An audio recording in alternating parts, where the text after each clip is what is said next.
Notre cerveau fonctionne plus quand on fait rien que quand on fait quelque chose. Moi, il faut que je me dise, OK, là, j'ai ce problème-là à résoudre. Donc, j'oriente mon attention consciemment sur ce problème à résoudre. Puis c'est là où je vais m'intéresser à ce problème-là. Peut-être je vais fouiller. Peut-être je vais réfléchir vraiment de manière consciente. Je vais travailler fort. Je vais faire mes devoirs, mettons. Au bout d'un moment, on s'épuise un peu à faire ce travail-là. Puis on va devoir laisser notre cerveau reposer un petit peu. Quand tu pars en vacances, tu fais comme, OK, là, j'arrête. Ou tu vas marcher pendant 2 heures. Tu n'es pas obligé de prendre un billet d'avion. Puis là, tu fais, là, j'arrête. Penses-tu vraiment que ton cerveau, il arrête? C'est là où, là, ton drain se vide de choses à faire, de to-do list, de tâches. Puis là, ton inconscient prend tout l'espace puis qui fait comme bon, là on peut jaser. Mon cadeau, ce serait qu'il y a plein de gens intelligents au bureau, tu sais. On est 6 personnes, chacun, on est spécialiste de nos affaires. Le gagnant ou la gagnante, ou l'équipe gagnante, ce serait le fun que ce soit une équipe, une PME, là, tu sais, qui viennent nous voir au bureau chez Perrin Jablonski et pendant une de mes journées, on ouvre la boîte à problèmes.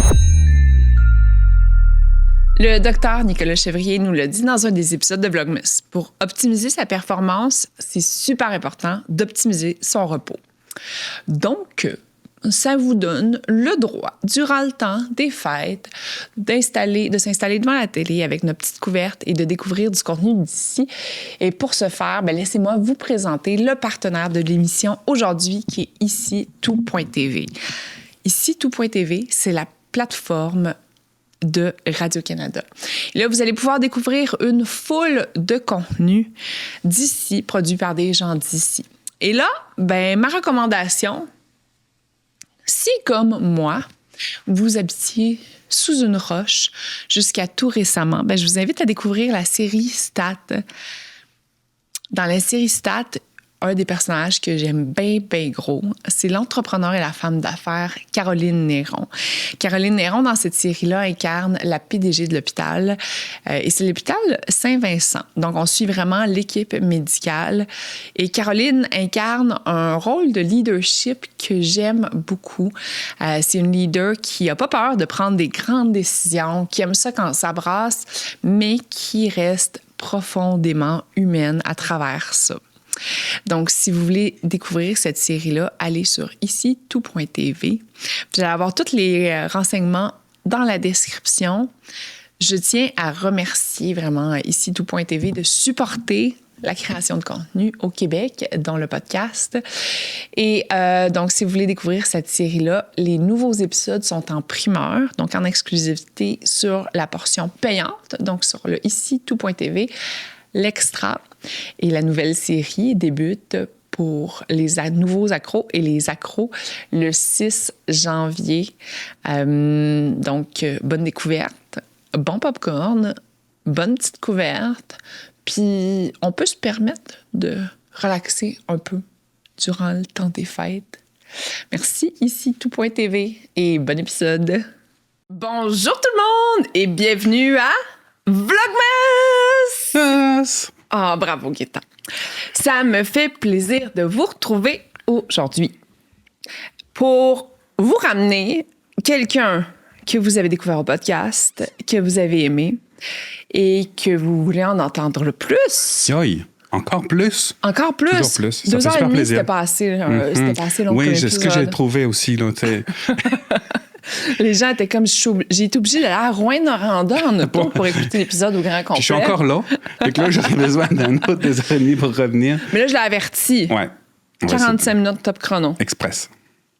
Donc, bienvenue à Vlogmas. Ça fait super plaisir, Judith. Merci de ton invitation. Merci de la première invitation. C'est vraiment important ce que tu fais, là, sérieux. Là. Je pourrais te faire plein de déclarations d'amour. Non, mais sérieux, c'est très généreux. Puis, il y a tellement de sujets. À un moment donné, quand on s'attache à ton channel, on découvre des sujets qu'on n'aurait pas embarqués nécessairement. En tout cas, je trouve ça très généreux de ta part. Fait que c'est pour ça que j'ai accepté de revenir vous voir. C'est très gentil. Ce matin, on a eu le plaisir de voir le Spotify Wrapped en tant que creator. J'ai regardé le mien en premier personnel. Je ne suis pas mon podcast préféré. On a 5,1 millions d'heures d'écoute juste sur Spotify cette année. Wow. C'est l'équivalent de 9 ans. D'écoute. C'est beaucoup de Judith dans les oreilles de tout le monde. Ouais. Et pour 2400 personnes, on arrivait en numéro 1. dans leur balado préféré. Félicitations. Je suis vraiment contente. Merci. Ouais, c'est Noël. C'est un cadeau. Donc là, on a eu la liste des gens. Donc, il y avait Josiane, il y avait Elisabeth. On en a juste pour 2398 autres. Non, mais c'est les 2 seules personnes que je sais pour l'instant parce qu'ils m'ont tagué. C'est tellement gentil. Gaétan, qu'est-ce que tu offres à Vlogmas? J'offre mon cerveau, c'est quand même tout un cadeau emballé, tu vois. Non, mais pour vrai, suite au podcast, il y a des gens qui nous ont rejoints. Il y a des gens qui ont des problèmes un peu plus grands là, que juste mon pitch, parce que je fais pas juste ça dans la vie. Chez Perrin Jablonski, on fait de la stratégie, on fait de l'anthropologie. En fait, on essaie de découvrir des insights consommateurs ou des fois des insights dans les équipes de nos clients. Puis il y a toutes sortes de clients qui viennent nous voir. Il y a des très gros clients, puis il y a des plus petits clients. Moi, ce que je propose, c'est que mon cadeau, ce serait qu'il y a plein de gens intelligents au bureau. Là, on est 6 personnes, chacun, on est spécialiste de nos affaires. Le gagnant ou la gagnante, ou l'équipe gagnante, ce serait le fun que ce soit une équipe. Une PME, là. Une PME, là, qui viennent nous voir au bureau chez Perrin Jablonski et pendant une de mes journées, on ouvre la boîte à problèmes. C'est quoi votre problème? Est-ce que c'est de la mise en marché? Est-ce que c'est votre pitch qui va pas? Est-ce que c'est votre mise en marché qui va pas? Puis on réfléchit avec eux. Puis au bout de 4 heures, là, on leur dit bye-bye, puis ils ont plein de solutions super concrètes. Fait que ça va pas être un mandat comme on fait d'habitude avec de la grosse anthropologie, puis des études et tout ça. Mais on en fait aussi des PME, des fois, qui n'ont pas les moyens de se payer tout ça. Mais des fois, ils ont juste une demi-journée ou des fois une journée. Puis on fait ce qu'on peut dans cette journée-là. Pour eux, ça ouvre les fenêtres, ça aère un peu, là, puis ça leur fait partir avec... parce que c'est sûr que nous, on a la chance d'avoir beaucoup d'expérience autour de la table. Il y a des stratèges chez nous, je pense à Sandra, qui ont un regard très communication, marketing, qui sont... Il y a des gens qui sont beaucoup plus réseaux sociaux, beaucoup plus stratégie de mise en marché digital. Il y en a qui sont anthropologues. Fait, peut-être tous ces gens-là autour de la table, on va les écouter, les gagnants ou le gagnant ou la gagnante, puis on va essayer de régler leurs problèmes avec ce qu'on sait, puis on va leur donner toute notre expérience. J'adore. J'ai le goût d'être là, moi aussi. Ben écoute, faut participer à ton tirage au sort. Je pense pas que je peux gagner. D'accord. OK, c'est fair. Mais Mathilde, elle peut gagner. Ce serait très drôle. Mathilde, va commenter le lien YouTube. Donc, pour participer, c'est simple. Il faut se rendre au uncaféavec.com/infolettre et vous vous inscrivez à l'infolettre. Et à partir de ce moment-là, vous êtes admissible pour tous les prix. On a une vingtaine de prix en tout et partout. C'est quand même une valeur de plus de 30 000 $. C'est quand même incroyable, la générosité de mes invités. Et tout ça pour vous remercier et pour avoir une chance supplémentaire de participer. En fait, une chance supplémentaire de participer pour gagner. À date, on est rendu à 15 épisodes. Je l'ai mopé dans les 15 épisodes. Mais pour avoir une chance supplémentaire, rendez-vous... je l'ai eu! Rendez-vous sur YouTube et commentez l'épisode de Gaétan directement avec... Pourquoi, pour vous, en tant que PME, entrepreneur, travailleur autonome aussi, oui, tout à fait. Pourquoi pour vous avoir une demi-journée de réflexion avec Gaétan et sa gang, plus un lunch avec Judith et Mathilde, cette même journée-là? Allez, on ira toute lunch ensemble, toute la gang. Go. C'est parti. Pourquoi pour vous, ça changerait la game? Vous pouvez participer jusqu'au... Quelle date? 31 décembre. Oui. Et on fait le tirage le 1er janvier. 1er janvier, minuit, je donne 2 becs à tout le monde. Bonne année, minuit et 2, on tire, puis on vous appelle. Non. Mais quand on va se réveiller. Donc, Gaétan, on parle de quoi aujourd'hui? Mais il y a 1000 sujets sérieux. Là, on a la chance... Quand on met notre nez dans la réalité des entreprises, là, des grosses, des petites, il y a plein de sujets. Mais il y a un sujet qui est un peu méta, mais qu'on connaît tous, même personnellement, c'est le sujet de la créativité. Puis, c'est sûr que moi, j'ai été directeur de création pendant longtemps en agence de pub. J'ai été chez Bleu, Blanc, Rouge pendant des années. J'ai eu la chance de travailler sur des centaines... Oui, des centaines et des centaines. Seb qui m'a dit qu'il avait écouté ton épisode. Oh, mais Seb, je lui dis allô. Bonjour Seb. Que j'adore. C'est vraiment quelqu'un de très chaleureux, très humain. Il me fait penser à ma maman. C'est bizarre, mais pour vrai, là, il est un peu très émotif, très... J'avoue qu'il a ce sentiment... je peux peut-être pas dire maternel, mais paternel. Oui, exactement. Très sensible. Je l'aime beaucoup.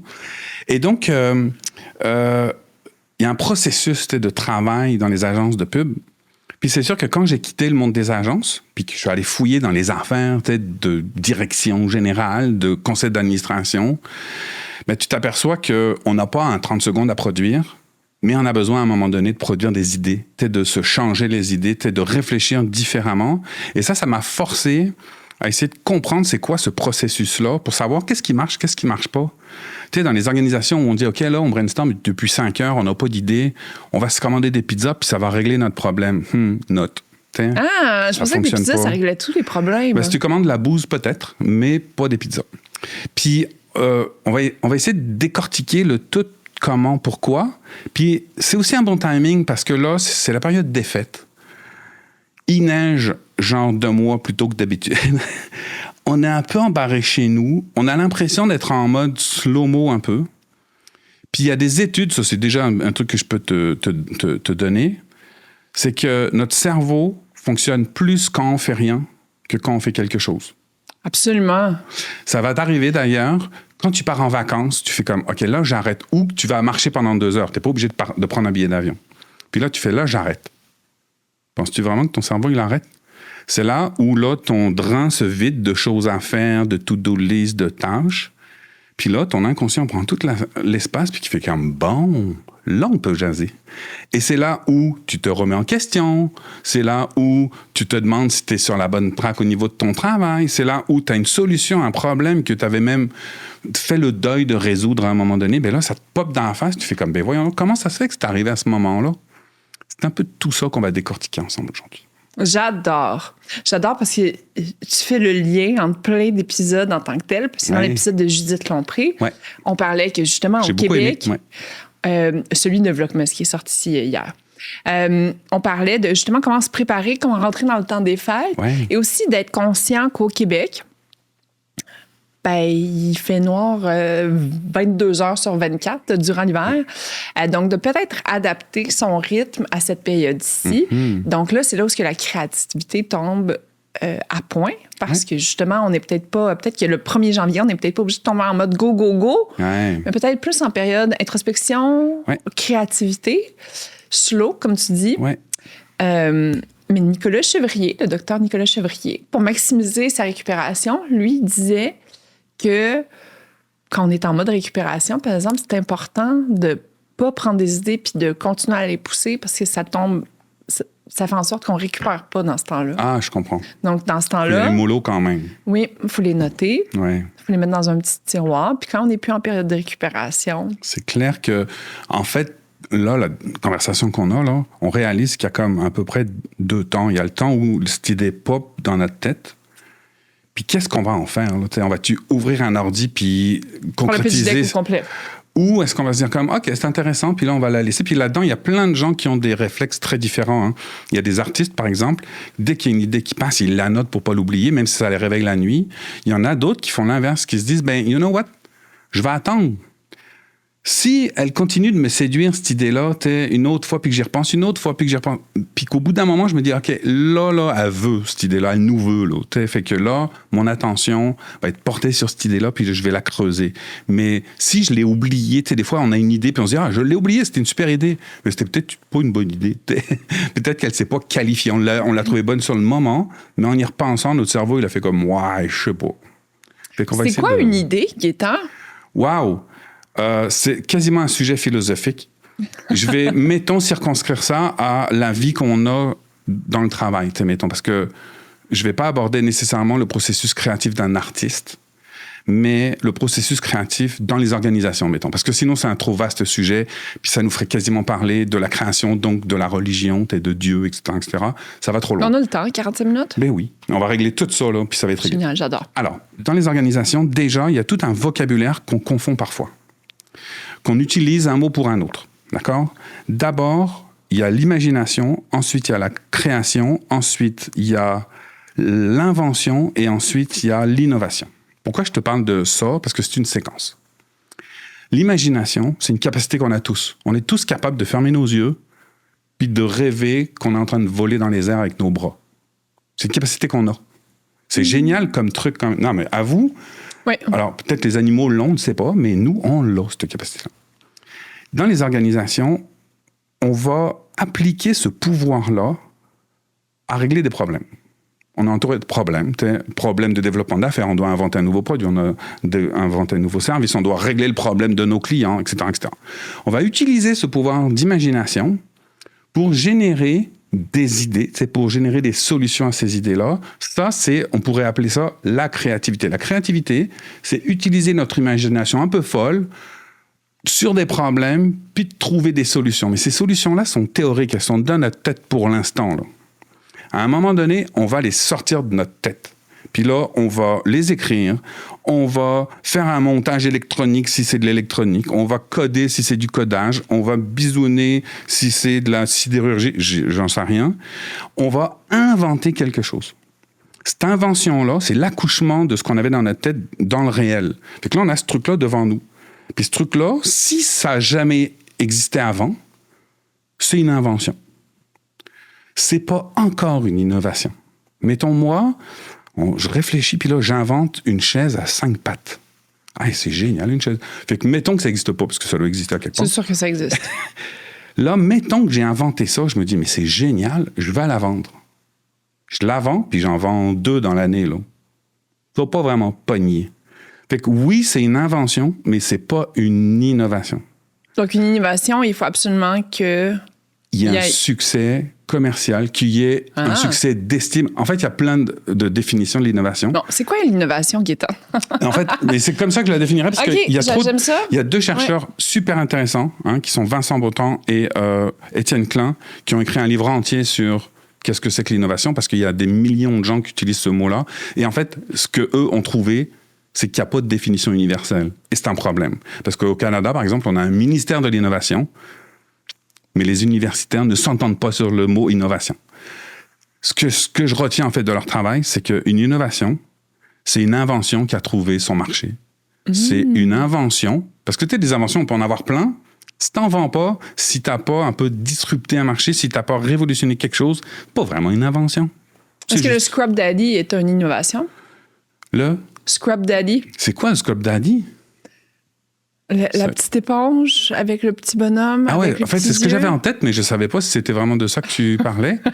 Mais c'est de la mousse, ça, là. Pourquoi me pose ça? Non, mais c'est là. Non, mais il y a vraiment un patent et tout, là, puis les yeux, c'est pour rentrer tes doigts, comme ça... En tout cas, en fait, ma réponse est la suivante. Si ça a trouvé son marché oui. Et que ça a réglé un problème, et que tout ce que je viens de dire, c'est une innovation. L'innovation, c'est pas toujours des iPhones puis des trucs qui vont sur la planète Mars. C'est pour ça que j'utilisais cet exemple. Oui, c'en est une. Vraiment, parce que j'allais vraiment dans le produit de consommation, dans le plus de base. Mais en fait, il y en a plein. En France, il y a un concours qui s'appelle le concours Lépine des inventeurs. Là. Ils inventent toutes sortes de patentes. C'est un salon à Paris là, qui a lieu chaque année. Puis il y a toujours des patenteux puis des gosseux là-dedans qui inventent des affaires, mais c'est pas toutes qui trouvent son marché. Donc, il y a des inventions. Ces inventions-là ne sont pas nécessairement des innovations. Parfait. Fait que là-dedans, on a besoin d'idées. Hein. On l'a nommé, là. Oui. Mais dans les organisations, on n'a pas toujours besoin de réinventer la roue. Et des fois, on a besoin d'une idée pour mettre en marché quelque chose. On a besoin d'une idée pour parler à nos consommateurs. On a besoin d'une idée pour, je sais pas, challenger nos collègues. Fait que, on a besoin de ces idées-là un petit peu tout le temps. Et on connaît assez peu, ou en tout cas, il y a des caricatures de comment on trouve des idées. Comment on trouve des idées? Le classique... Comment on trouve des idées? Le classique, c'est que j'ai pas d'idée. Là, je vais coller tout le monde. Là. Hey, salut la gang, là. Je vais écrire à 20 collègues. Là. Cet après-midi, on réfléchit à ça. Au bureau numéro 701. Puis on va régler ce problème-là. Mais ça, il y a un énorme fantasme autour du brainstorming. OK? J'ai pas d'idée, fait que je vais réunir d'autres gens qui savent pas de quoi on parle. Puis ensemble, on va en avoir une d'idée. Ça marche pas comme ça. Pour l'avoir essayé. Puis moi, j'ai toujours été terrorisé par les brainstorming. Des fois, on en faisait en agence de pub. Puis les brainstorming, le point positif, c'est que ça peut donner de l'énergie aux gens. Mais il y a des gens qui sont très bons en brainstorming, puis des gens qui vont jamais prendre la parole en brainstorming. Pourtant, j'aimerais donc les entendre, ces gens-là. Donc, il y a 2 moments. Il y a le moment de réflexion solitaire, d'avoir des idées tout seul. Puis ça, on va essayer de voir comment c'est fait ce moment-là. Et le deuxième temps, parfois, pas toujours, c'est le moment collectif, où on se met autour d'une table, puis là, on va générer des idées. Mais pour améliorer ce processus-là, il faut savoir de quoi il est fait. Ce processus-là, il a été mappé par un monsieur qui s'appelle Jacques Hadamard, qui était un grand mathématicien du siècle dernier, et qui a fait un questionnaire, et puis qui a pris une 60aine de grands scientifiques. Il a parlé à Einstein, en l'occurrence, mais il a pris plein de mathématiciens. C'était vraiment au départ dans le monde des mathématiciens. Il leur a posé plein de questions sur qu'est-ce qu'ils mangeaient le matin, est-ce qu'ils ont eu une culture créative, etc., etc. Puis, il en a fait un tout petit bouquin qui a un nom très complexe, mais qui est un bouquin absolument génial sur le processus créatif. Et en gros, il y a 4 étapes qui sont reconnues. La première étape, c'est l'orientation consciente. En gros, il faut que j'oriente mon attention sur un problème à résoudre. Donc, je dois partir d'un problème. Ça ne va pas me frapper dans la rue de même. Moi, il faut que je me dise, OK, là, j'ai ce problème-là à résoudre. Donc, j'oriente mon attention consciemment sur ce problème à résoudre. Puis c'est là où je vais m'intéresser à ce problème-là. Peut-être je vais fouiller, peut-être je vais réfléchir vraiment de manière consciente. Je vais travailler fort, je vais faire mes devoirs, mettons. OK?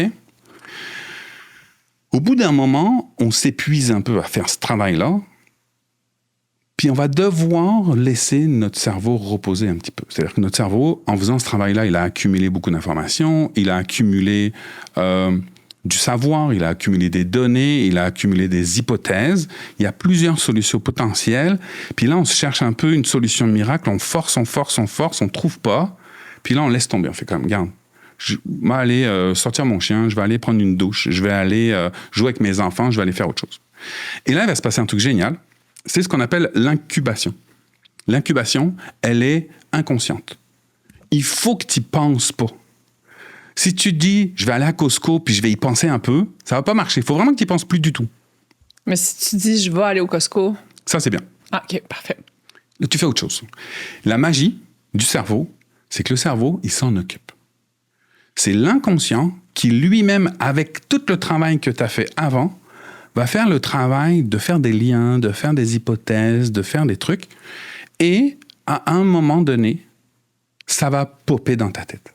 Et ça nous est tous arrivé, ces moments d'eureka, où on est sous la douche, où on est en train de promener le chien, où on est en train de faire je sais pas quoi, et tu fais comme « Ah, je viens de trouver une solution à mon problème que j'ai depuis des semaines. » Hier, Jean-Daniel Petit, je sais pas si tu te rends compte, mais j'essaie de driver du trafic vers les autres. Je vois ça, c'est très bon. Mais non, mais c'est parce que j'adore, parce qu'on parle tout un peu de la même chose, mais de façon très différente. Mais Jean-Daniel Petit nous parlait de l'impact de la beauté des lieux sur les humains. Il nous expliquait que la littérature scientifique, en fait, ce qu'elle explique, c'est que la nature, donc la forêt, c'est chaotique. Donc, c'est très désorganisé. Donc, en fait, quand on marche en forêt, notre cerveau est tellement occupé à essayer de tout placer en ordre, comparé, mettons, à une ville où... donc, avec toutes les feuilles, les branches, les ci, les ça.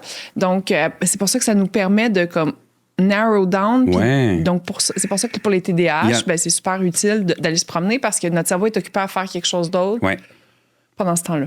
Il y a 3 trucs super intéressants dans ce que tu viens de dire, pour Justin. 3. Premier, quand tu dis l'importance des lieux, j'ai déjà écrit sur les bureaux chaotiques ou les bureaux bien rangés. OK? Il y a des théories là-dessus, encore une fois. En gros, les scientifiques ont fait des essais avec des classes A, classe B. Les gens ont des idées plus créatives avec des bureaux en bordel. Fait que là, on pourrait se dire, bureau bordélique égale créatif, bureau rangé égale rationnel. J'ai démontré le contraire. En fait, j'ai une théorie. C'est qu'il y a des moments rangés et il y a des moments dérangés. Il y a des moments où on a besoin de ce chaos-là, de cette folie-là, et il y a des moments où on a besoin de plénitude. Puis ça, souvent, on utilise le bureau d'Einstein. On disait, regardez comment c'était le bordel. Puis Einstein lui-même disait, si un bureau désorganisé, c'est l'idée, c'est la preuve d'un cerveau désorganisé, j'aimerais pas ça avoir un bureau vide, parce que ça voudrait dire que tu as un esprit vide. Et donc ça, c'est la défense des bordéliques qui disent, ah ben moi, je suis créatif. Oui, mais non, parce que Steve Jobs était bordélique au bureau, et il vivait sans meubles chez lui à la maison. Donc, les lieux ont un impact sur notre capacité de créer. Sur la forêt, là, il y a beaucoup de littérature, surtout au Japon, parce qu'ils ont même fait des études au niveau du ministère de la Santé pour démontrer qu'il y a une sylvithérapie ou une sylvothérapie, je ne me rappelle plus exactement comment on dit, aller marcher en forêt a des bienfaits vraiment sur notre corps physiquement, avec des trucs qui tombent des arbres. Là. Je sais pas, je vais pas rentrer dans plus de détails parce que je dirais n'importe quoi. Mais là où tu as raison, c'est que comme on est un petit peu pogné à marcher, puis la marche aussi a un impact. Parce que la marche, j'ai lu un bouquin complet sur la marche et notre cerveau. La marche, on est dans un état constant d'équilibre et de déséquilibre. En fait, c'est un miracle que notre corps, à un moment donné, quand tu marches, tu as une patte en l'air puis une patte sur le sol. Tu n'as jamais les deux pieds sur le sol trop longtemps. Fait que notre corps, sans arrêt, est en train de gager qu'est-ce qui se passe par terre, qu'est-ce qui se passe en l'air. Fait que c'est une créativité, c'est un truc incroyable. Et le fait de marcher, ça nous occupe à faire autre chose que ruminer nos problèmes. Et encore une fois, ça laisse de la place. Et là, on réfléchit et on n'y pense plus à nos problèmes. Et à un moment donné, le problème ou la solution nous frappe. Et c'est le moment d'Eureka. On l'a tous vécu. Puis l'Eureka, il se distingue, ou l'épiphanie, on l'appelle comme on veut, il se distingue par une sorte de certitude absolue. On sait qu'on l'a. Je vais pas vérifier encore, là, mais je sais que ça marche. Tu sais, c'est sûr qu'à un moment donné, je vais devoir m'asseoir puis regarder si mais on le sent, là. Tu sais, il y a un truc en nous qui fait que, avec notre expérience, tu sais, avec ce qu'on a déjà vécu, avec l'expertise qu'on a, on sait que ce truc-là, là, ça marche. La quatrième étape, c'est la vérification, parce que si tu veux être sérieux, il faut quand même vérifier que ton idée géniale, elle marche. Donc là, on récapitule. Ouais. Orientation consciente, c'est la première. Là, on part d'un problème, on fait ses devoirs, on fait de la recherche. On fouille. On trouve pas. Toi, tu fais, mettons, quand tu fouilles, tu mets ça où? Mais je prends beaucoup de notes. Moi, je suis un noteux. Tu sais, j'ai une application là, dans tous les sens là, de notes. J'écris un peu. Puis j'ai une grosse mémoire là, très sélective, là, je dirais, là, mais TDA, tout ça, c'est cool. Là. Mais j'ai une accumulation je sais à peu près dans quel tiroir. Si on parle d'un sujet, je me dis comme, j'ai écouté un podcast il y a 2 ans sur tel sujet. Je sais à peu près sur quel channel j'ai entendu ce podcast. Plus une lecture de ci, plus un peu de recherche, plus un peu de ChatGPT, tu mets tout ça ensemble. Puis tu te forges un truc, mais t'as pas encore nécessairement la formulation géniale ou quelque chose qui fait que les gens font comme « Oh, wow! » T'as juste ce que moi, j'appelle un magma, comme dans les volcans. C'est un blou, c'est une lave là, qui dort. Mais tout ça est important. Puis il y a des trucs qui sont conscients, mais il y a un paquet de trucs qui sont inconscients, qui sont pas, encore une fois, qui sont pas à ma disposition de ma conscience. Mais toutes mes expériences, tous les voyages que j'ai faits, les conversations, c'est incroyable comment notre cerveau est capable de stocker des choses que tu pourras pas nommer nécessairement. Je me rappelle d'une conversation que j'ai eue il y a 8 ans avec telle personne. Mais non. Mais ton cerveau, lui, s'en rappelle, par exemple. Il va faire des liens, il va s'organiser. Puis à un moment donné, il va popper une idée. Fait que moi, j'ai une petite théorie là-dessus, qu'il y a quand même un petit péage, il y a quand même une petite barrière, que cette idée-là, elle soit quand même un peu rationalisable par ton cerveau. T'as pas des idées de n'importe quoi. C'est pas des idées, c'est quand même des idées un petit peu emballées qui te popent dans le cerveau. C'est quelque chose qui se peut. C'est pas n'importe quoi. Là, effectivement. Donc pour moi, à mon avis, il y a quand même une petite gate de « Ouais, cette idée-là, elle se peut. » Puis là où je vais péter notre ballon, c'est que scientifiquement, on ne sait pas tout à fait ce qui se passe à ce moment-là. En fait, ce que j'aime, c'est qu'il y a 3 mystères dans l'univers. Là. Il y a la création de l'univers, comment le Big Bang et tout ça, là, ils y travaillent encore. Il y a le mystère de la naissance, de comment on conçoit. Tu peux mettre un papa, une maman, un spermatozoïde, une ovule, mélanger tout ça. Il y a quand même une portion de hasard là-dedans qui est encore mystérieux. On ne sait pas pourquoi des fois il y en a qui n'y arrivent pas puis qu'on n'a pas tout décodé.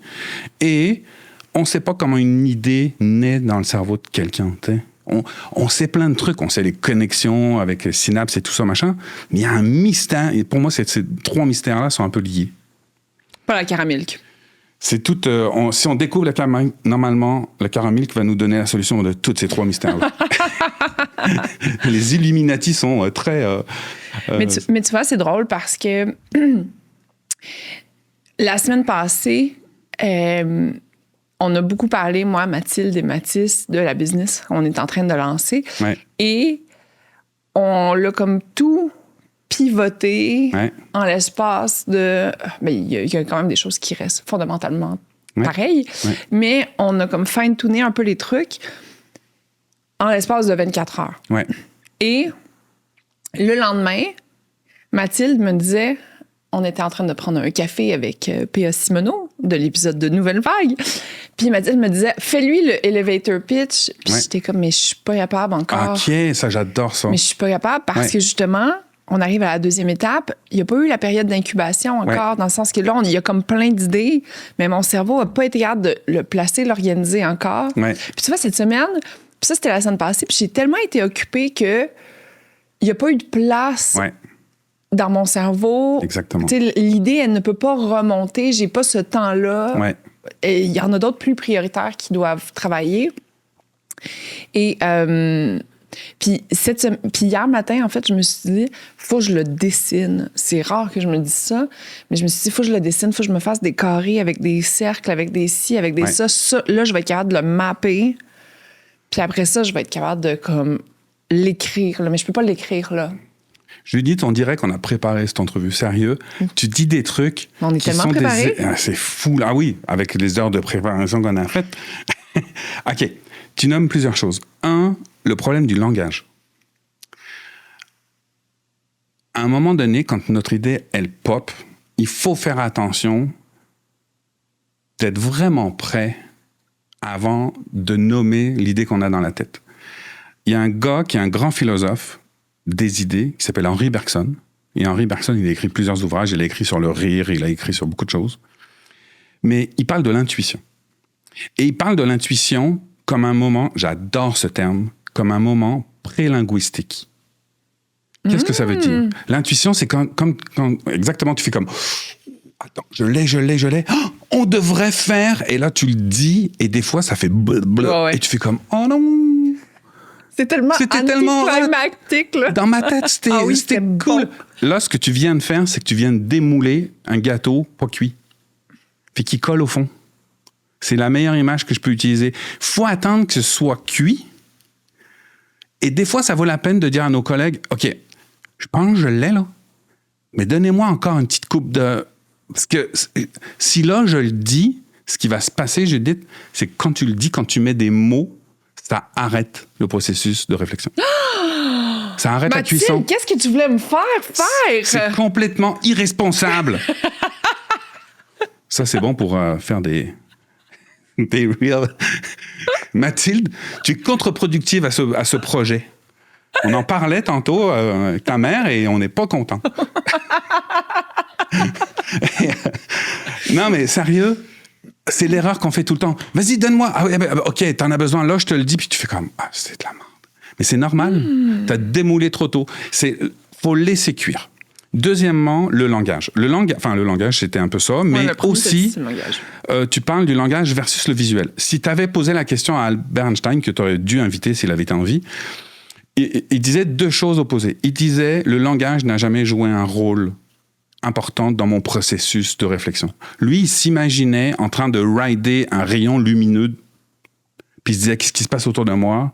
Puis là, il en avait comme une vision, d'ailleurs, le vocabulaire vision, imaginaire, tout ça, c'est du langage visuel. Hein? Des images, imaginaires, vision. Et il décrivait ce qu'il voyait dans sa tête. Mais les mots étaient un frein pour lui, pour décrire tout ça, fait qu'il faisait des formules mathématiques.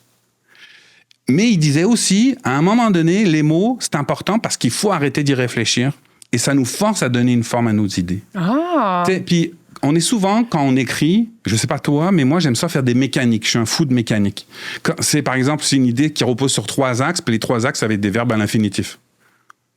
Ou ça va être des piliers. Des piliers, mais il y a une certaine logique.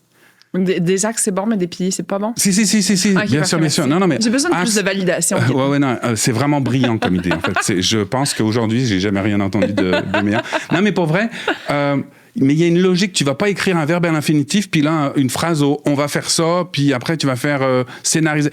Ça marche pas. Ça prend une mécanique, une logique, parce que les mots nous forcent parfois à faire ça.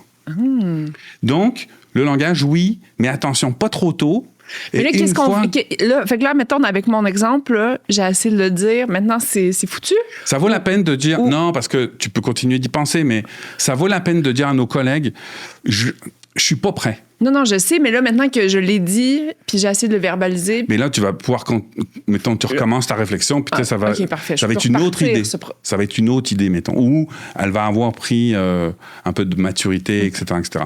Mais l'idée aussi, tu sais, de laissez-moi tranquille avec une écharpe dans le vent pour réfléchir à mes idées en haut d'une falaise, là, ça n'existe pas tant dans le milieu du travail. À un moment donné, il faut livrer lundi matin. Je veux dire, on peut tout le temps...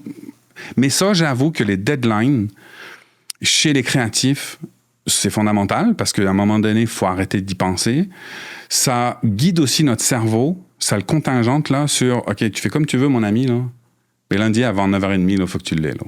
Fait que amuse-toi. » Puis j'avoue que moi, à un moment donné, comme créatif, j'ai compris ça, que mon cerveau me laissait jamais tomber. En fait, pour moi, mon cerveau puis mon corps, là, mais c'est un autre podcast, on est toutes des personnes différentes. C'est-à-dire que... Mon cerveau me laisse jamais tomber. Moi, j'ai confiance dans mon cerveau, mais je trouve pas que moi, je suis mon cerveau. Je sais pas si c'est clair, là. Comme moi, mon corps, en tout cas, c'est un autre... Des fois, mon cerveau, il fait la job, puis moi, je peux dire à mes collègues, OK, ben là, moi, oui, je suis en train d'y penser, mais je suis pas du tout en train d'y penser. Mais je sais que pendant que j'y pense pas, je sais que lui, il bosse. Puis au début, quand tu es un jeune créatif, mettons, ben, tu vas produire beaucoup. Puis j'ai eu la chance d'être coaché par des Jean-Jacques Streleski, par des Paul Lavoie, par des gens qui disent « T'inquiète pas, t'en auras toujours des idées. » Puis quand t'es rédac, puis moi, j'ai eu la chance de lancer la Mini Cooper, par exemple, au Québec. Fait que je faisais des lignes pour Mini Cooper. Puis j'en faisais 50, puis je présentais ça à mes boss, puis je disais « Ah, c'est cool.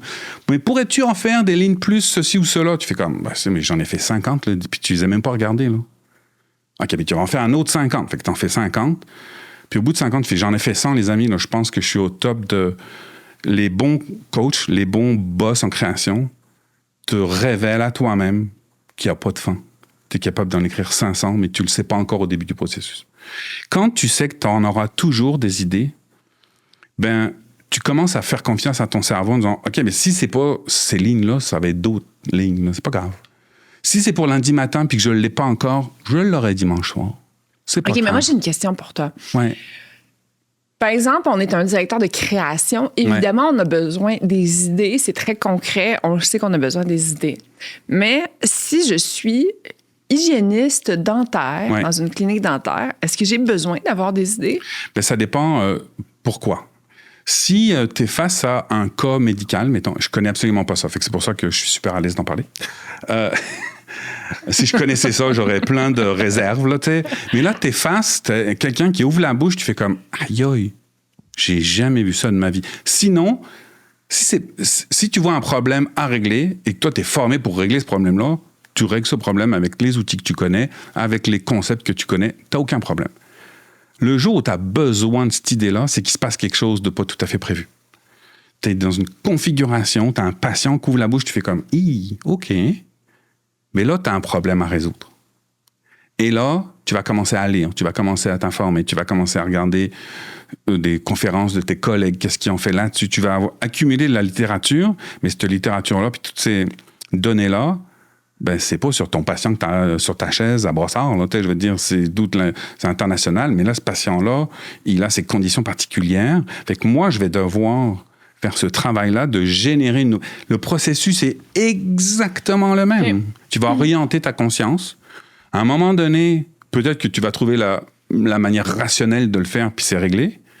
Mais à un moment donné, tu te dis, je l'ai pas. Puis là, tu vas commencer à y penser. Tu vas sortir le chien, tu vas prendre un bain, et là, ça va te frapper. Tu fais comme, oh, mais en fait, je pourrais faire ça. Puis tu vas rentrer au bureau ou en tout cas dans ton cabinet, puis là, tu vas... le patient va être encore là, la bouche ouverte. C'est comme... J'étais en train de marcher en forêt. C'est tout, avec une écharpe dans le vent. C'est ça que je faisais. Mais là, je l'ai, là. Puis là, tu vérifies, puis là, c'est ça. Puis il y a une dernière étape qui n'est pas prévue par Jacques Hadamard parce qu'il parle à des mathématiciens. Mais la dernière, où nous, on est souvent confrontés dans les organisations, c'est la formulation. Il va falloir formuler, il va falloir expliquer ton idée aux autres. Et ça, souvent... on fait une sorte d'erreur de faire un cadeau aux gens en disant « Hey, vous allez capoter. Hey, t'as jamais entendu ça. Écoute-moi bien, là. On fait le podcast de machin. Wow! » Puis les gens te regardent, ils font comme On s'en sac. De quoi tu parles? Où est-ce que ça sort? Fait que ça, moi, je trouve que ça, j'ai beaucoup appris parce qu'en agence de pub, c'était ça. En agence de pub ou dans tous les métiers créatifs, il y a un contrat tacite entre le client et l'agence. Je dis agence, là, mais mettez design, mettez ce que vous voulez comme... c'est-à-dire que nous, le client, on est trop rationnel, on est trop dans nos problèmes. On a besoin de gens qui ont du recul. Puis, il y a là-dedans une sorte de boîte noire géniale de processus qui fait qu'il y a un créatif qui est venu à une idée. Puis donc, on met en scène ça, un peu. C'est-à-dire qu'il y a une attente du client qui se passe un tour de magie. Mm-hmm. Et le boulot de l'agence ou des designers, c'est quand même de créer la révélation de ce tour de magie. Voilà ce qu'on va faire. Et que tout le monde fasse comme « Oh, wow! » C'est-à-dire que, tu sais, si tu as prévu d'utiliser l'humour, puis que ce soit une joke, puis machin, faut que quand tu racontes ton truc, là, ton 30 secondes de télé, là, faut que les gens ils soient crampés de rire. Là. Si tu avais prévu une toune à la guitare là, de Mike Chirona, là, ben, ce serait cool que le gars il soit là avec sa guitare puis qu'il fasse Mike Chirona live devant le client. Là, t'sais. Donc, il y a une scénarisation. Puis on te demande pas trop comment tu as eu l'idée dans ton banc, on s'en fout un peu. On veut juste savoir c'est quoi le résultat. Puis le wow que tu as découvert, tu t'attends à ce que le téléspectateur ou la téléspectatrice vive ce wow-là, puis c'est correct, là, c'est vraiment ça le contrat.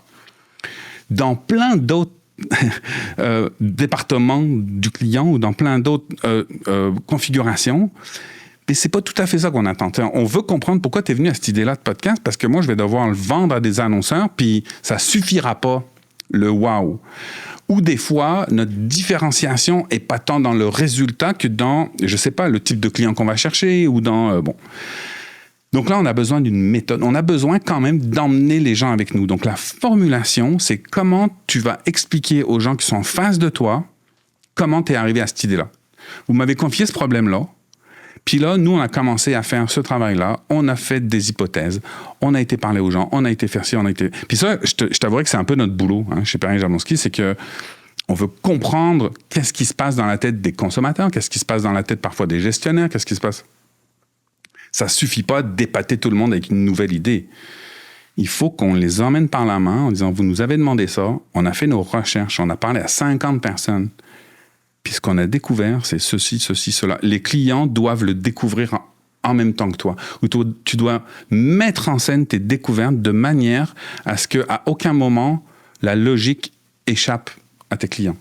Mais c'est vraiment un processus que tout le monde vit. Et souvent, on est un peu trop emballé. On en parlait dans le podcast du pitch que vous devriez aller voir si vous ne l'avez pas écouté. C'est qu'on est trop excité. On est trop excité. On fait comme, vous allez capoter, voilà mon idée. Mais cette excitation-là nous éloigne des gens qui s'en foutent.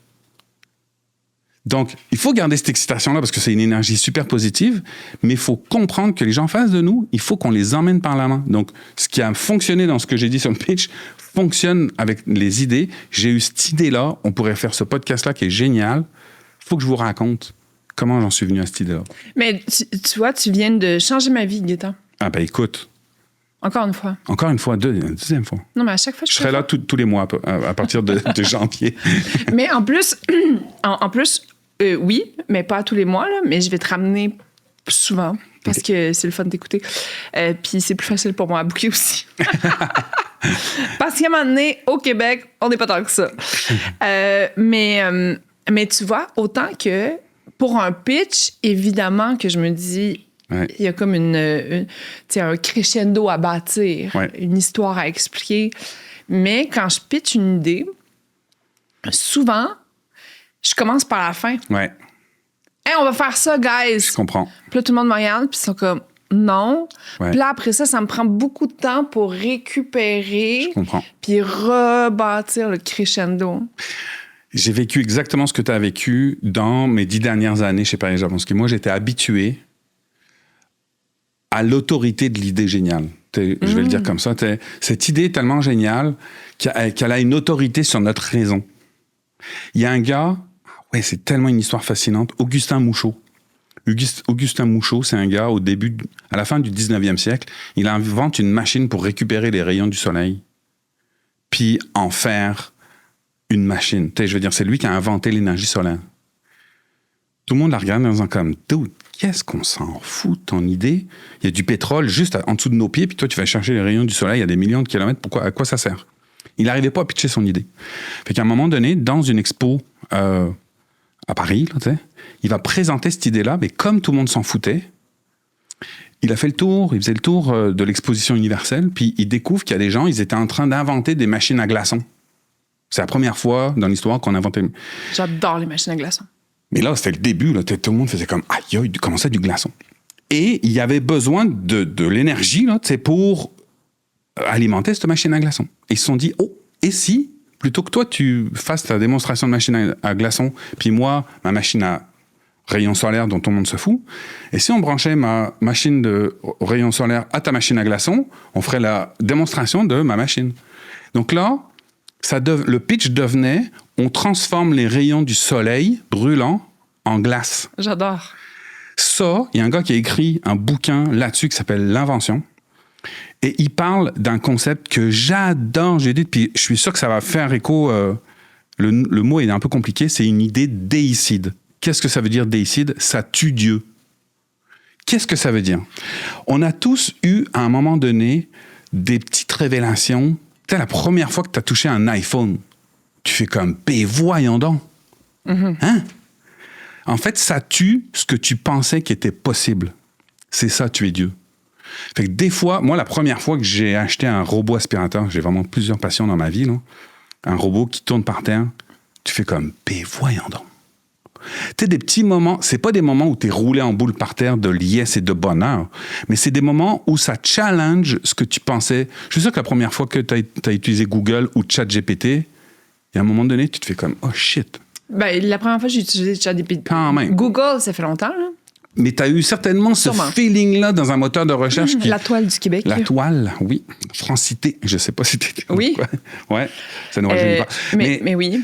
Donc, à un moment donné, les créatifs, les gens qui ont beaucoup d'idées, comptent sur le pouvoir déicide, quasiment le pouvoir de cette idée qui tue.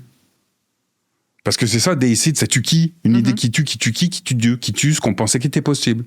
Donc, c'est une erreur. En fait, entre créatifs, ça se peut, parce que tu les reconnais, les idées, tu fais, oh oui, et on pourrait, puis là, tu commences à bâtir les uns sur les autres.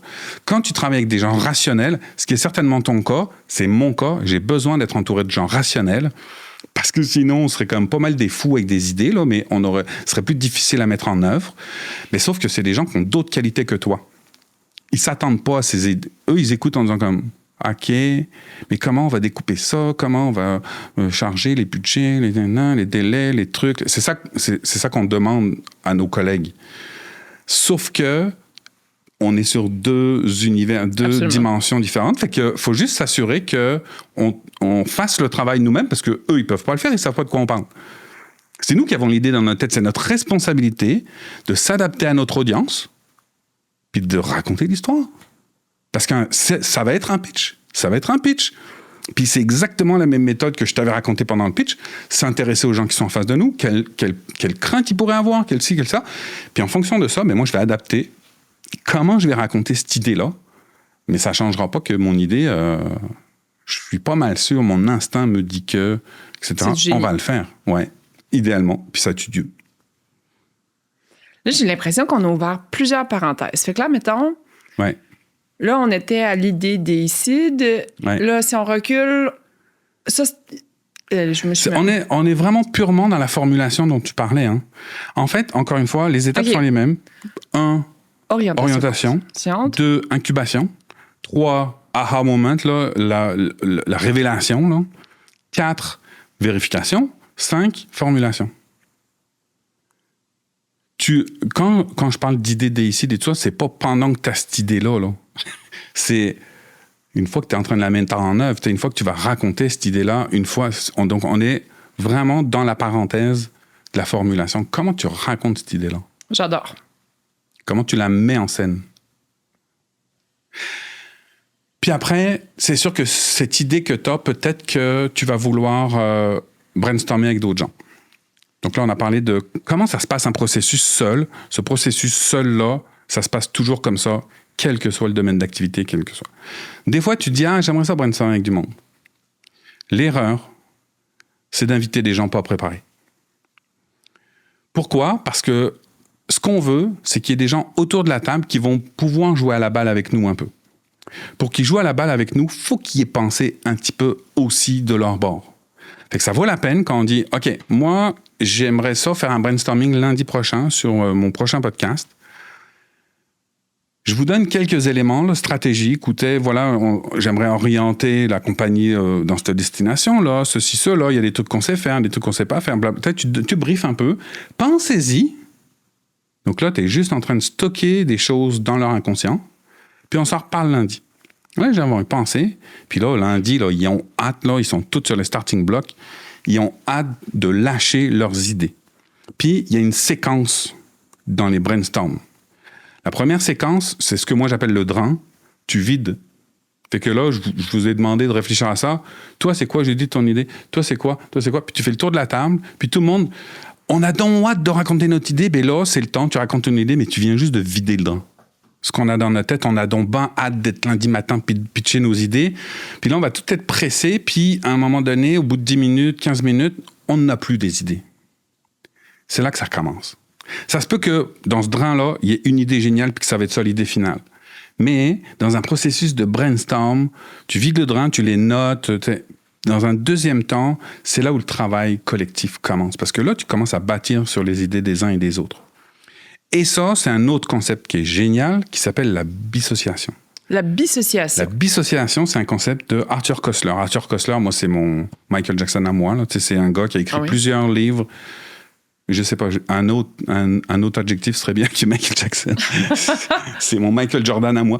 Bref, il a écrit plusieurs livres sur la conception de l'univers, sur le processus créatif, etc., etc. C'est vraiment un historien des idées, je vais le dire comme ça. Et Arthur Koestler, à un moment donné, il théorise cette idée-là qui est hyper complexe. Donc, je vais juste prendre un exemple. Quand, à un moment donné, tu as une idée qui te vient en tête, ça, c'est le plan A. L'idée plan A, il est sur une certaine dimension. C'est un podcast que je suis en train de chercher. Je suis dans ma tête. Je vais me promener au parc La Fontaine. Puis là, soudain, je vois un chien qui part. Ce mouvement-là se percute à ce que j'étais en train de réfléchir et ça crée une idée. Alors, si on Google ça, c'est assez complexe. Mais si on Google ça, ça va nous donner une idée A plus une idée B égale une idée C. C'est pas tout à fait ça. Ce qu'il faut retenir de la bissociation, c'est que c'est pas en restant tout seul avec son idée qu'on va pouvoir générer des nouvelles idées. Il faut que je t'écoute avoir une idée. Donc, on est venu, on vide le drain. Là, pendant que je vide le drain, toi, je vais t'entendre vider ton drain, puis c'est toutes des mauvaises idées, là. Mais moi, l'idée que tu viens de nommer là, ça vient d'allumer quelque chose dans ma tête à moi et ça vient de générer une troisième idée. Fait que honnêtement, ça prend plusieurs pages là, dans le livre de Arthur Koestler. C'est incompréhensible, sérieux, là, c'est super complexe. Ce qu'il faut retenir, c'est que nos idées doivent se frotter aux idées des autres. C'est qu'il faut que j'entende une idée qui n'a pas rapport, qui est nulle, mais elle va allumer une switch dans mon cerveau à moi. C'est comme de la téléportation d'idées qui, là, va générer une idée géniale. Les brainstorms, c'est ça. Fait que si tu as 12 clampins là, qui sont pas préparés, là, les doigts dans le nez qu'un café en disant comme « Qu'est-ce qu'on fait un matin? » Il n'y arrivera rien, là. Oubliez ça. Aussi, l'erreur, c'est que pendant ce brainstorm-là, on n'a pas d'idée. Il est 7 heures du soir. Allez, on se commande de la pizza. Penses-tu vraiment que la pizza, là, ça va générer des idées? Ben, ça dépend, il y en a qui sont très bonnes. Oui, c'est ça, on en a parlé tantôt. J'ai tendance à dire que oui, mais bon, j'imagine qu'elle a pensé, non? Dans le fond, l'effort crée l'obstacle. Ça, c'est Étienne Klein qui dit ça. Quand tu forces, tu n'auras pas plus de fun. OK? Puis pour moi, c'est là où ça commence. Mais là, je ne vais pas trop faire de métaphore parce que ça va être foireux. Là. Ça ressemble quand même au plaisir sexuel. Tu sais, la conception. On parlait tantôt, hein, conception d'une idée, d'un enfant et de l'univers. Il y a quand même quelque chose. Si t'as pas de fun, c'est pas en forçant que ça va être plus le fun. Ben, les idées, c'est pareil. Ça prend du loop, puis le loop, c'est les idées des autres. Ça en prend, puis ça prend de l'entraînement. Puis plus on le fait, plus ça va être le fun. En fait, puis là, je parle vraiment que des idées. En fait, souvent, les gens qui n'ont pas l'habitude de brainstorm, on leur dit « Hey, on va brainstormer. » Là, tu fais comme « Ah non, j'aime pas ça. » Pourquoi t'aimes pas ça? T'aimes pas ça parce que tu le fais pas souvent. Et que ton cerveau, il n'a pas l'habitude de brancher des fils ensemble. Et que c'est beaucoup d'efforts. Et les humains n'aiment pas les efforts, donc on n'aime pas ça. Si tu faisais des brainstorms tous les lundis matins, tu ferais comme, hey, pas de problème, un autre brainstorm, parce que ton cerveau, il a l'habitude d'en faire. Fait que moi, je dis que si t'aimes pas ça, c'est parce que t'en fais pas assez souvent. Il faudrait en faire même qui servent à rien. Au bout d'un moment, on va trouver du plaisir à faire des brainstorms. De fait que les brainstorming... Mais c'est tellement plein de belles affaires que tu viens de dire. De un, effectivement, moi, mettons, tu me dis on fait un brainstorm. Moi, j'ai l'impression que tu viens de me dire, genre, on célèbre Noël. Ah ouais, t'aimes ça? Ouais. Ah, moi, j'adore ça. Ça veut dire Viens, on va que t'aimes ça. brasser Ouais. des idées Judith. Je suis genre, talk ouais. dirty to me. Come on! Mais ça, Puis c'est ça. la dissociation, j'adore ça parce que c'est vrai que souvent, même quand je pitch des idées à des personnes, tu sais, ce petit moment-là là, de spark, où c'est genre, ouais, puis ça, puis non, Exact. non, puis là, puis l'idée, effectivement, devient autre chose. C'est pour ça que souvent on dit dans les brainstorms, faut pas dire non. Il faut pas. Oui. L'idée d'un brainstorm, c'est de générer du volume. Mais tu vois, la méthodologie du drain, là, Ouais. de vider le drain, Ouais. moi, je la connaissais pas, cette étape-là. Et si, admettons, on m'avait invité à faire un brainstorm, puis là, qu'on fait un tour de table, puis qu'on dit toutes nos idées, mon ego aurait eu un peu de peine Ouais. que tout le monde fasse pas comme « Ah, wow, c'est Ouais. du génie ». Exactement. Mais si tu viens le framer que, bon, là, on va sortir plein d'idées, on va toutes les écrire au tableau, sont toutes bonnes. Puis tu sais quoi? La beauté, c'est que il y a peut-être une idée géniale là-dedans, là. C'est-à-dire que ton idée que tu pensais qu'elle était géniale, ça se trouve, ça va être ça l'idée finale au bout de 2 heures, là. On dit pas qu'on les fera jamais. Mais c'est comme une idée inachevée souvent, tu sais, c'est ça. C'est que là, après ça, tu peux commencer à la construire. Puis là, Ça, je le imagine vois cette vraiment. idée-là qui sparkle qui se branche avec une autre idée dans le cerveau de quelqu'un d'autre. En fait, si c'est pas ça que tu recherches, fais pas de brainstorming. C'est peut-être juste une conversation avec quelqu'un que tu vas avoir. Ou c'est juste te regarder dans le miroir en train de présenter cette idée-là pour voir si ça fonctionne. Mm-hmm. Mais si tu rassembles des gens autour d'une table pour réfléchir à quelque chose, il faut que tu vides. Puis il faut que tout le monde soit conscient du processus, Oui, by the way. Puis, mais souvent, justement, il y a des gens comme toi, là, des smarts, là, qui vont faire comme hey, moi, j'ai une top idée, et je le dirai pas au début, je le dirai plus tard. Comme si c'était une idée d'un peu tout le monde. Il y a des stratégies comme ça. L'idée, c'est vraiment d'être dans le lâcher-prise dans ce moment-là. On partage toutes nos idées. Ensuite, on a un moment de flou, de je sais pas quoi. Puis tu te remets... Il y a vraiment souvent ce travail-là, de travail individuel, collectif, individuel, collectif, individuel, collectif. Puis l'idée, c'est de surtout pas choisir le jour même. Puis d'ailleurs, dans les agences, c'est pas les mêmes personnes qui ont des idées que les gens qui jugent les idées. Un directeur de création ou une directrice de création, sa job, c'est d'avoir du recul. Il y a une équipe, ça fait 5 heures qu'ils travaillent sur quelque chose. Il se revient de bord en disant « Hey, moi, j'ai des idées à te présenter. » Puis lui ou elle, fresh dans le processus, il va écouter ces idées-là. Donc, il sert un petit peu de sounding board. Quand on est nous-mêmes impliqués dans le processus, ben, le sounding board, ça peut pas être nous-mêmes. Donc, il vaut mieux générer des idées. On colle plein de post-it sur le mur, c'est la caricature, là. Puis, you know what? On laisse ça, puis demain matin, on reviendra. Puis demain matin, t'es fresh, t'es disponible, puis là, tu fais comme, ça, on l'a trouvé génial. C'est ça, fait que là, on est revenu à la 3e étape. Ouais. Au lieu de commander de la pizza, c'est tout le monde sac son cœur chez eux. Ah, mais t'es bien mieux, parce que là, c'est comme, allez marcher, allez vous promener, allez regarder un film, faites ce que vous voulez, mais arrêtez d'y penser. Parce que là, tout notre cerveau frontal, là, toute notre conscience, on a pressé le citron, là. Voilà ce qu'on a. On n'en peut plus. C'est pas en pressant davantage. Ça servira à rien. T'es mieux d'arrêter ça, d'aller magasiner des sapins de Noël ou, tu sais, d'aller au Costco. En ne se disant pas qu'on va y réfléchir. Non, là, je suis tanné, là. Je suis tannée, je décroche. Tu décroches. Ben, c'est là où ça recommence. Et là, Et là, tu reviens le lendemain et là, tu as des nouvelles idées. Honnêtement, c'est fascinant. Puis encore une fois, j'ai l'impression d'être super rationnel, puis d'être super cartésien quand je raconte tout ça. Là, c'est un processus flou quand même. Il y a plein de gens qui pourraient dire « OK, ben moi, j'ai plein d'idées géniales, puis c'est pas ça. » Puis c'est bien correct. Sauf que souvent, dans les organisations, il faut un peu organiser justement ce processus-là. En fait, des fois, on se fait inviter par des grosses organisations qui disent « Écoutez, nous, on en a mis 70 000 balles dans des salles de brainstorm, on en a 11 à travers le building, personne ne les utilise jamais. » Tu fais comme « OK. » Putain, c'est des super beaux... Il y a des poufs, il y a des écrans tactiles, on a tout fait, là. Les gens viennent pas là-dedans. Tu fais comme « OK. » Mais est-ce que les gens, ils ont le droit d'aller marcher?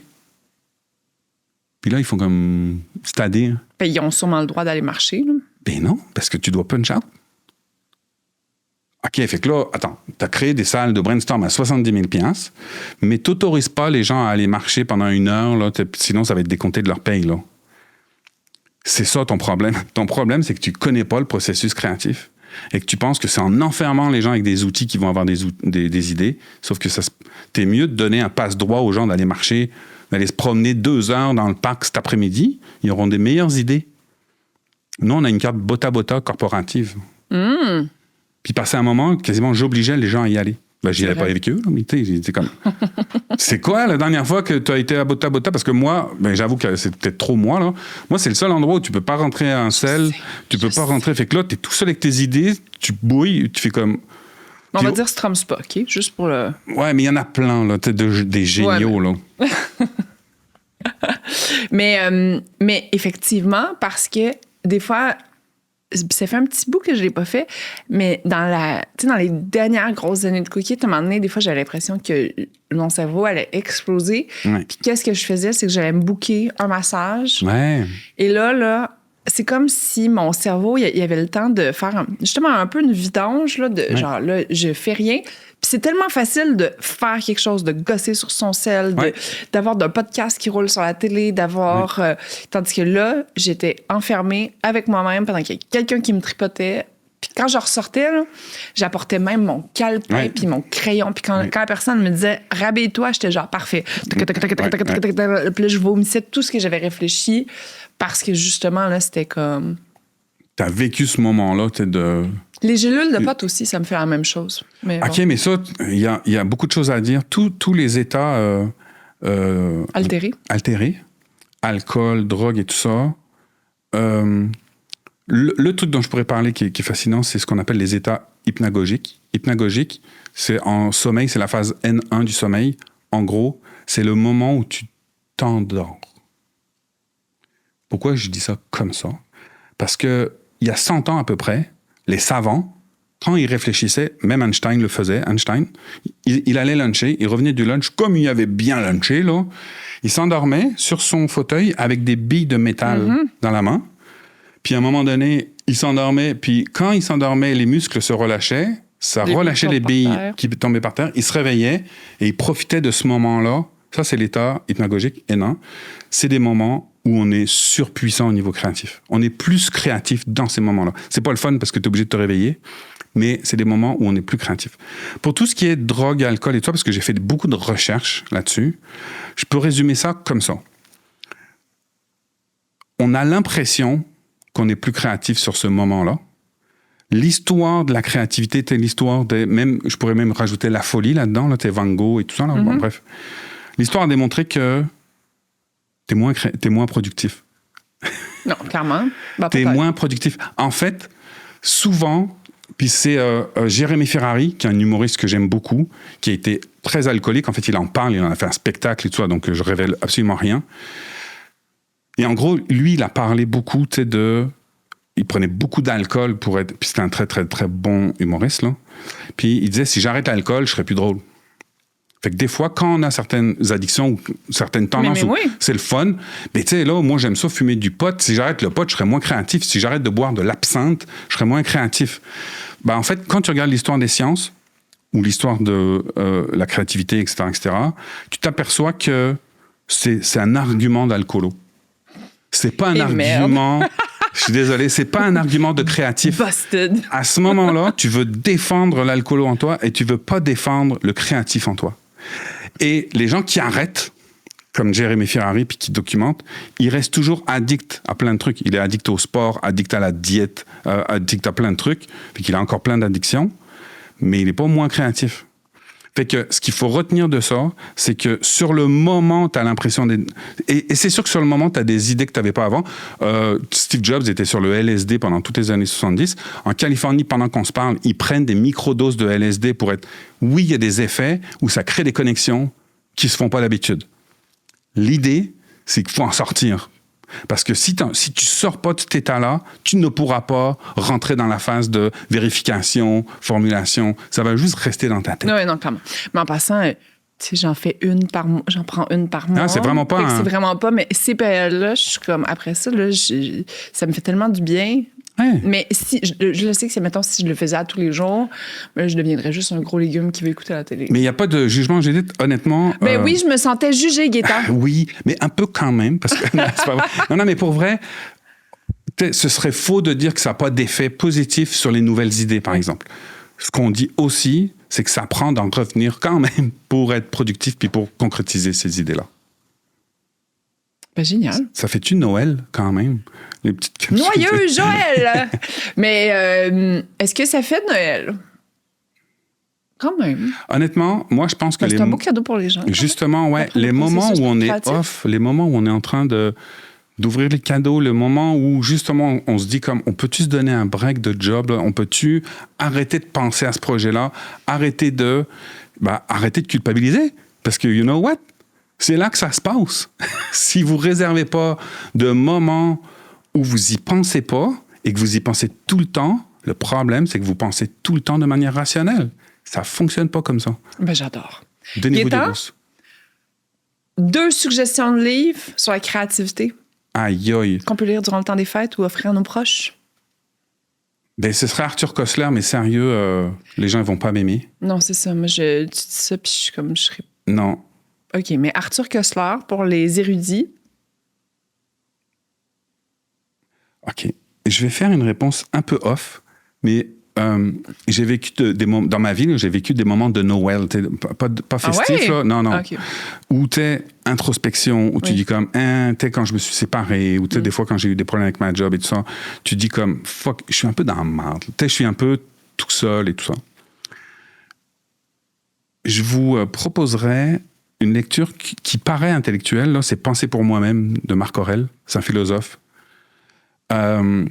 Ça paraît très érudit de lire Penser pour moi-même de Marc Aurèle. Là. Tu lis ça dans le métro, tu as l'air hot. C'est très simple à lire. Sérieux, c'est très, très simple à lire. Et il te dit des trucs que moi, ça a changé ma vie. Ça rend pas plus créatif, mais en gros, il nous dit qu'on n'est pas grand-chose. Puis qu'on n'est pas grand-chose sur l'échelle de l'univers. Puis qu'on n'est pas... Puis en fait, ça t'enlève énormément de pression. Ça me fait du bien penser à ça, là. Et là, en fait, il y a... Moi, quand je pense à quel point je suis insignifiante dans l'univers, je suis comme « Ah! » Eh bien, moi aussi. Ben, moi, ça m'a beaucoup aidé. Peut-être qu'on a des égos surdimensionnés qui ont besoin de se faire 100%. ramener. Mais tu sais, des fois, de se faire dire comme « Hey, t'en fais pas, là. » Parce que, je regarde autour, tout le monde s'en calisse de ton problème. Puis deuxièmement, on s'en souviendra pas dans le... Puis un truc, là, est-ce que tu connais le prénom de tes arrière-grands-parents? Hein? Est-ce que tu savais leur vie, ce qu'ils faisaient dans la vie? Ça veut dire que toi... Dans 70 ans, là, Judith, là, puis moi, puis nous tous ici, là, on ne se souviendra pas de nous. Fait que prenons ça relax, prenons un bon petit moment avec nos familles pendant Noël, pendant qu'on est toutes là ensemble, mais essayons pas nécessairement de faire des grandes affaires. J'adore. Okay. Sur cette note festive, ouais. Et sur cette conclusion, De au sagesse. final, nous ne sommes rien. Ouais, mais quand même. Suivez-nous. Mais quand même. N'oubliez pas de vous abonner. C'est ça. Gaétan, merci beaucoup. Ah, ça fait plaisir. Joyeux Noël. Joyeux Noël. Et profite bien du temps des fêtes avec ta fille qui est puppeteer. Ouais, Puppeteer, qui est marionnettiste, qui a passé les 10 000 abonnés sur son YouTube. J'adore. Incroyable. J'adore. Et ton garçon. Et mon garçon, qui est en Irlande et qui revient pour les fêtes. Ah, du beau temps des fêtes en famille. Ouais, ça va être cool. Merci Gaétan. Merci plaisir, à la Judith. maison de nous avoir écoutés. Merci tout le monde.